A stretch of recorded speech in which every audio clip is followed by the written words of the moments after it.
سبحانك لا علم لنا إلا ما علمتنا إنك أنت العليم الحكيم. أعزائي طلاب الصف الأول الثانوي، أهلا وسهلا بكم. هنشرح مع بعض الدرس الثاني المثلثات المتشابهة، وده درس يعتبر سهل جدا مرتبط بالدرس الأول. تعالوا بينا نبدأ. هنا بيقول لك متى يتشابه المثلثان؟ طبعا الزوايا تكون متطابقة والأضلاع تكون متناسبة، ولكن في درس اليوم في حالات خاصة. لو أنت وجدت الحالات ديت فأنت بتكتفي بيهم.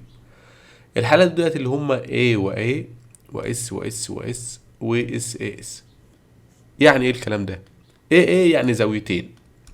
لو انت وجدت زاويتين بس في مثلث، نفس الزاويتين في المثلث التاني زي كده، يعني مثلا الزاوية ديت 50 والزاوية دي 60، في مثلث تاني برضه في الزاوية دي 50 والزاوية دي 60، فانت بتكتفي بالزاويتين دول بس وبتقول ان المثلثين دولت متشابهين من غير ما تكمل بقى الأضلاع والكلام التاني ده كله. طيب، الحالة التانية عندنا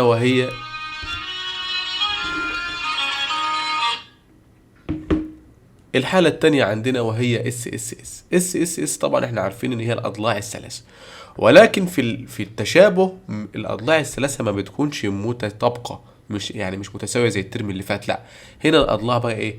متناسبة. الاضلاع متناسبة يعني ازاي؟ يعني مثلا عندنا ده مثلا 3 و4 و5، وده 6 و8 و10.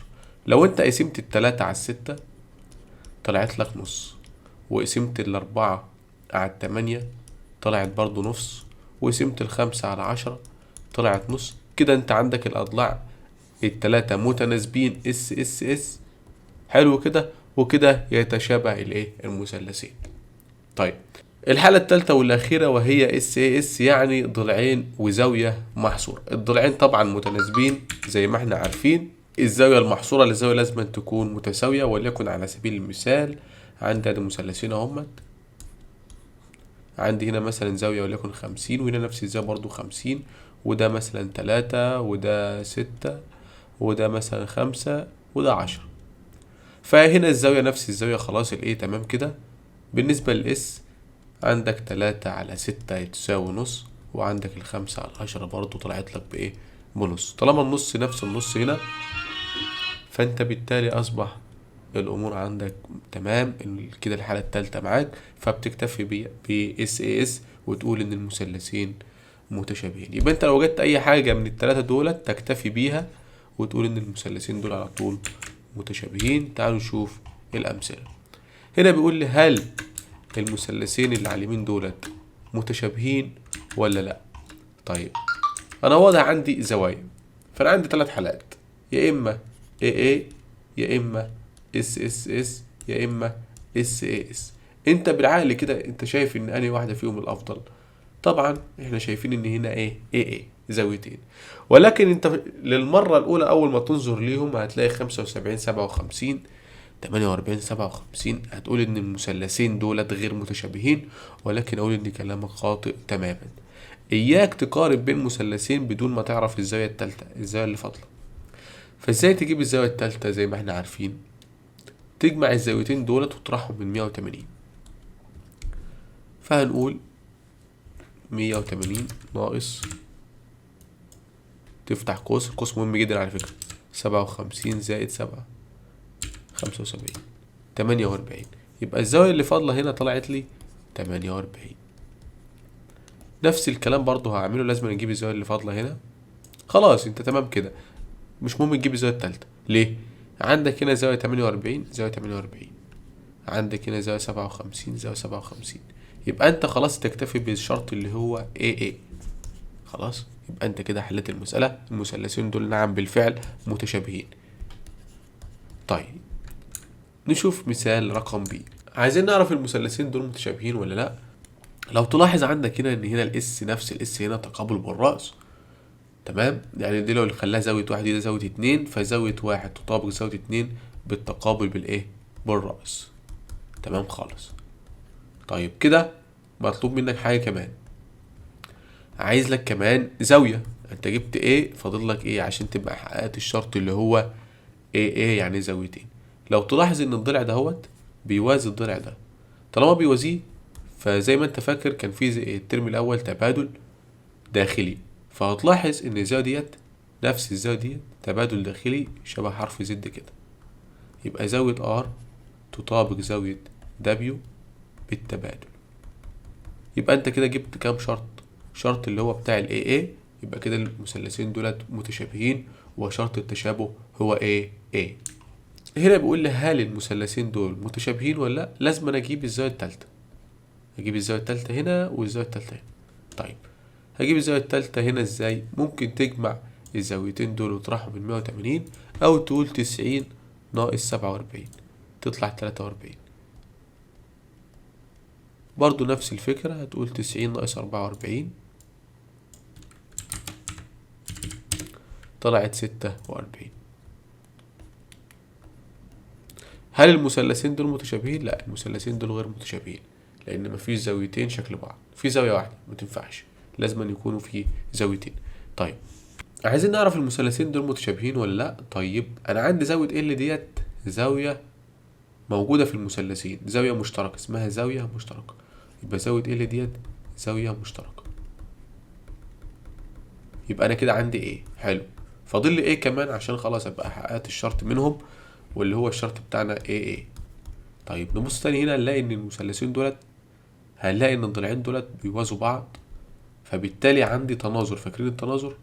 حرف اف، الزاوية دي نفس الزاوية دي، فبالتالي زاوية جي اللي هي اسمها كي جي ال هنقول عليها جي وخلاص، هتطابق زاوية بي اللي هي زاوية كيو بي ال. طيب يبقى كده انا عندي كمان زاوية، يبقى كده المثلثين دول متشابهين، شرط التشابه عندي هو ايه. طيب مبدئيا انا ملاحظ ان انا عندي زاوية ايه دي زاوية مشتركة، يبقى انا كده اكتشفت ايه ديت زاوية مشتركة. يا اما اكتشف ايه كمان، او ان انا المفروض اكتشف اس. طيب انا ملاحظ ان مفيش ايه تانية. طب واحد هيقول لي انت ممكن تلاقي عندك تناظر، هقول لك ما ينفعش التناظر طالما مفيش توازي، فما ينفعش التناظر كده، مفيش ايه تانية، فالمفروض الجأ للشرط اللي هو اس. هدور على الاس اللي هي الاضلاع، هلاحظ ان العشرة ديت المفروض تتقسم على ال15. محدش يقول لي ال10 على ال5، ما ينفعش، ال10 على ال15، لان ال10 تابعة للمثلث الصغير، وال15 المثلث الكبير كله 5 و10. هو عايز يقارن المثلث الصغير بالمثلث الكبير. طيب يبقى 10 على 15 لو قسمنا على 5 او بسطناها بالآلة الحاسبة يبقى 2 على 3، او ممكن انت تبسطها بالآلة الحاسبة، بس كل اللي عليك انك تقسم 10 قسمة 15 تضغط يساوي تطلع 2 على 3. طيب كده جبنا اس، فاضل الاس التانية اللي هي على اليسار ديت اللي هي 8. يبقى 8 قسمة كام بقى؟ قسمة 12. 8 و4 12، يبقى 8 قسمة 12. ومحدش يقول لي 8 قسمة 4، 4 ده مش ضلع مثلث، 4 دي قطعة بس كده. يبقى 8 على 12 لو قسمنا على 4 يبقى 2 على 3. يبقى أنا كده عندي A وعندي S وعندي S، يبقى كده المثلثين متشابهين، شرط التشابه عندي هو SAS. كده المسألة اتحلت. شوف بقى هنا كده الشرط بتاع SSS. طيب هناخد الستة. واحد هيقول لي هل الستة دي هقسمها على ال16 ولا ال8 ولا ال12؟ بص يا سيدي، الستة ديت أصغر ضلع عندك صح كده؟ أيوة صح، خدها مع أصغر ضلع في دول. أصغر ضلع عندك مين؟ 8. يبقى 6 قسمة 8، وهتجيب الآلة الحاسبة بتاعتك وتقسم 6 على 8 تضغط يساوي تطلع لك 3 على 4. طيب أكمل بقى، ناخد التسعة. التسعة دي المتوسطة، يبقى مع ال12 ولا 16؟ طبعا مع ال12 عشان ال12 هي المتوسطة. نفس الفكرة بالآلة الحاسبة، تكتب 9 على 12 تضغط يساوي طلعت لي 3 على 4. الحمد لله. المفروض الأخيرة برضو اللي هي ال12 وال16 تطلع 3 على 4، يبقى 12 على 16 طلعت برضو 3 على 4. يبقى أنا كده جبت كام اس بقى؟ 3. يبقى كده المثلثين متشابهين، شرط التشابه عندي هو SSS. تمام. فاضل جزئية في الدرس أخيرة كده، جزئية سهلة نتكلم عنها بسرعة. الترم اللي هي الخصائص المثلثات كانت موجودة الترم اللي فات. الانعكاس والتماثل والتعدي هتلاقي انك حافظها من الترم اللي فات اصلا. الانعكاس ده لما يكونوا نفس شبه بعض، يعني فاكرين الترم اللي فات كده A و A. طيب ولكن هنا مثلثات بقى ABC ABC. التماثل لما تبقى A مثلا و B فتبقى B و A، تشابه. تماثل بيكونوا ايه زي بعض كده، بس هنا مثلثات يعني ABCDEF ABCDEF برضه، ولكن هما متبدلين كده. طيب التعدي اللي هي بتعدلها يعني زي AB و BC، فالA تروح للC، هي نفس الفكرة ولكن مثلثات ABCDEF XYZ ABC XYZ. انت بتمسح المتشابه كده فهتلاقي ان الاي بي سي تعدى الى الاكس واي زد. هما التلاتة دول سهلين جدا. كنا نقول ايه بكده يكون انتهى الدرس النهارده.